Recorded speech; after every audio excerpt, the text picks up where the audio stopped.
காட்சியை பார்த்து அங்க இருக்கக்கூடிய அடியவர்கள்லாம் எப்படி மகிழ்ந்தார்கள் அப்படின்னு சொல்றாங்க. அம்பிகை செம்பொன் கிண்ணத்து அமுத ஞானம் கொடுப்ப. இது பிள்ளையாருக்கு நிகழ்ந்த வரலாற்று நிகழ்ச்சி.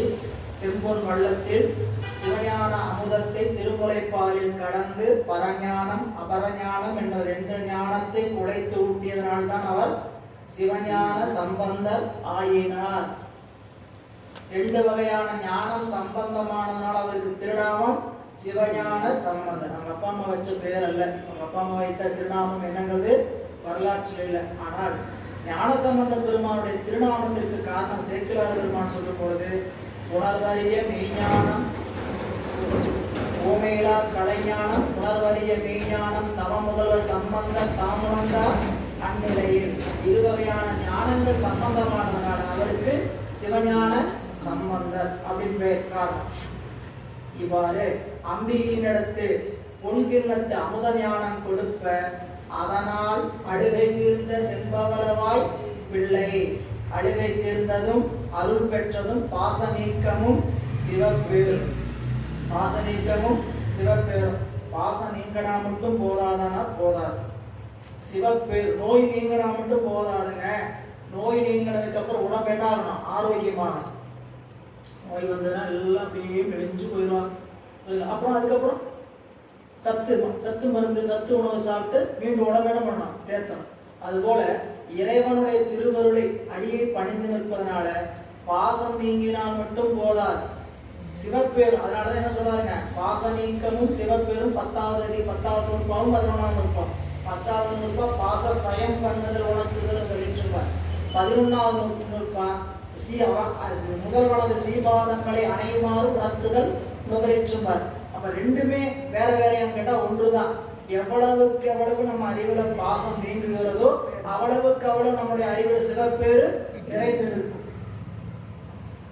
திடீர்னு பாசம் நீங்கி திடீர்னு சிவப்பேரு வர்றதில்லை இல்ல.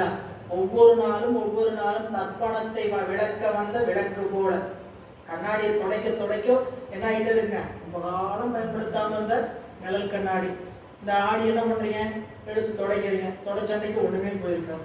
விட்டோம்னா மறுபடியும் படியும். என்ன பண்ணணும்?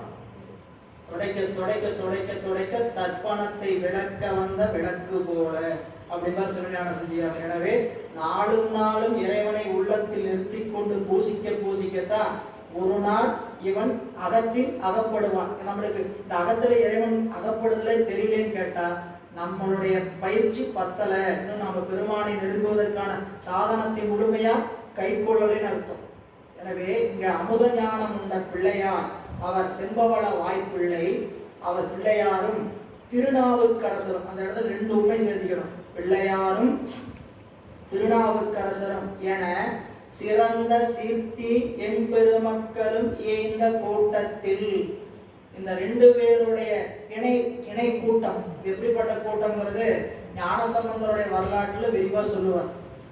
திருநாவுக்கரசு பெருமானுடைய வரலாற்றுல நம்ம படிச்சுட்டு இருக்கிறோம்.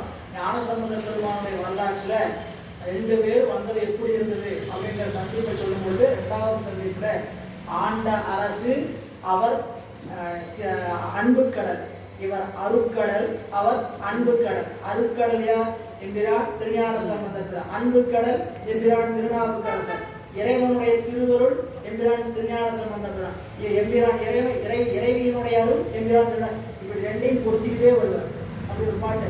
அருட்பெருக்கு தனிக்கடலும் ஆண்ட அரசு தனிக்கடலும் என்று சொல்லி 2 வகையான கடல் ஒன்றா சேர்ந்த எப்படி இருக்குமோ அப்படிப்பட்ட காட்சி இந்த பெருமக்கள் சந்தித்த போது இருந்தது. 3 ஊமை சொல்லுவார். முதல் ஊமை 2 கடல் சேர்ந்தது. 2வது ஊமை இறைவனும் இறைவியும் சேர்ந்திருக்கக்கூடிய ஊமை. 3வது ஊமை இறைவனுடைய திருவருட் கருணை என்று சொல்லக்கூடிய கருணை சேர்ந்திருக்கக்கூடிய நிலையை சொல்லுவார். எனவே 3 இடத்துல சந்திப்புலையும் ஞானசம்பந்த பெருமானும் திருநாவுக்கரசருடைய சந்திப்புல அடியவர்களுடைய கூட்டம் மிகுந்திருந்தது. இப்போ முதல் சந்திப்புங்க. இந்த 2வது சந்திப்பு 3வது சந்திப்புல இன்னும் கூட்டம் பெருகுகிறது. அப்ப இந்த முதல் சந்திப்புல வந்திருக்கக்கூடிய அடியார்ல என்ன நினைக்கிறான்னு கேட்டீங்கன்னா, இப்படிப்பட்ட 2 பேரை நாம் கண்ணால் காண்கிறோமே. பேர் ஒரு அருளாளர்கள ஒரு இடத்துல சந்திச்சு பார்க்கறதுங்கிறது சாதாரண நிலைப்பாடே கிடையாது. நீங்க ஒரு சேர தரிசிக்கிறதுங்கிறதே ஒரு பெரிய வாய்ப்பு இல்ல. நீங்க உதாரணம் சொன்னா ஒரு விழா நடக்குதுன்னா இந்த விழாவில் எதுக்கு நம்ம விழாவுக்கு போறோம்? விழாவுக்கு போக வேண்டிய அவசியம் என்ன? மண்ணினில் பிறந்தார் பெரும் பயன் மதிசூடும் அண்ணலார் அடியாதமை அமுது செய்வித்தல். இரண்டாவது, கண்ணினால் அவர் நல்விழா பொழிவு கண்டு புரிஞ்சுக்கணும். நாம் விழாவுக்கோ வழிபாட்டுக்கோ செல்கின்ற இடத்துல உணவு பிரதானமானது அல்ல. சரிங்களா? அந்த உணவு தினந்தோறும் நமக்கு கிடைத்துக் கொண்டிருக்கக்கூடிய உணவு. நாம போய் பெற வேண்டிய உணவு என்ன உணவுங்க? அருளார உணவு. மணிவாசல் பெருமான் எவ்வளவு வருகிறார்? கலந்து நின்னடியாரோடு அன்று வாழா கழித்திருந்தேன். அடியார் கூட்டத்தோடு நான் எப்படி இருந்தேன்? கலந்து சந்தோஷமா இருந்தேன். இன்னைக்கு என்னுடைய நிலைமை என்னது? உழந்து போன காலங்கள் புகழ்ந்து நின்றது இடர் பெண்ணா. அந்த பதியத்திலே சொல்வார், அருளார் அமுத பெருங்கடல்வாய் அடியார் எல்லாம் புக்கெழுந்த. எப்படிப்பட்ட அருள் கடல்? அருளார் அமுத பெருங்கடல்வாய் அடியார் எல்லாம் புக்கெழுந்த இருளாராக்கை இது பொறுத்தே ஏத்தேன் கண்டாய் அம்மானே.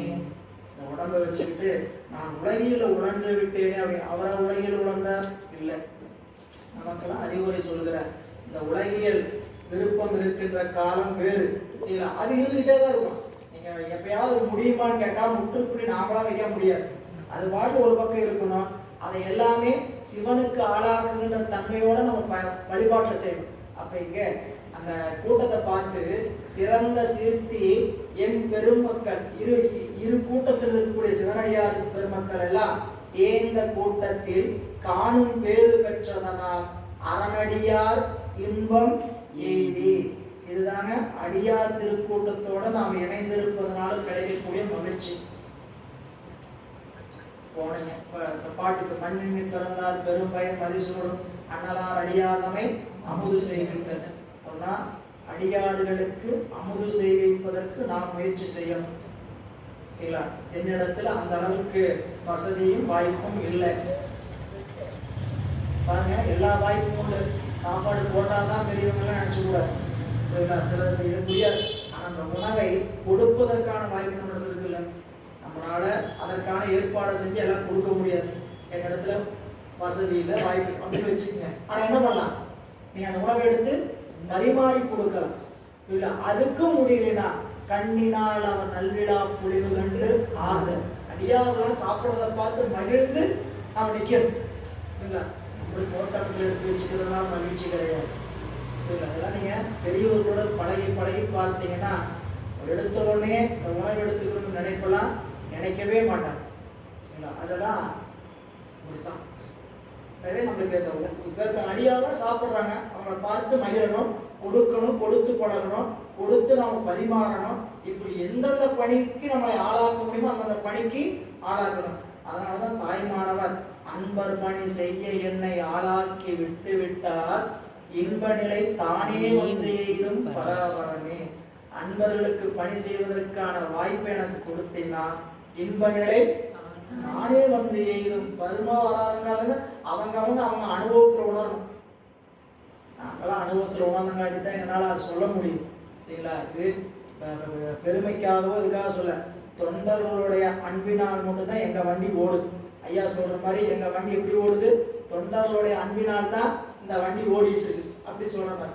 இங்க அப்படி அடியார் திருக்கூட்டத்தை எல்லாம் பார்த்ததுனால இந்த அடியார்களுக்கு இந்த ரெண்டு பெருமக்களையும் ஒன்றாக கண்ட மகிழ்ச்சியின் காரணமாக கும்பர்கள் தேவர்களும் போற்றி செய்ப்ப உலகெல்லாம் ஒளிவிருக்கின்ற சிவகருக்கும் அரகர அரகர என்கின்ற ஒளியை நிறைத்தார். பிள்ளையார் கடல் வணங்க பெற்றேன் என்று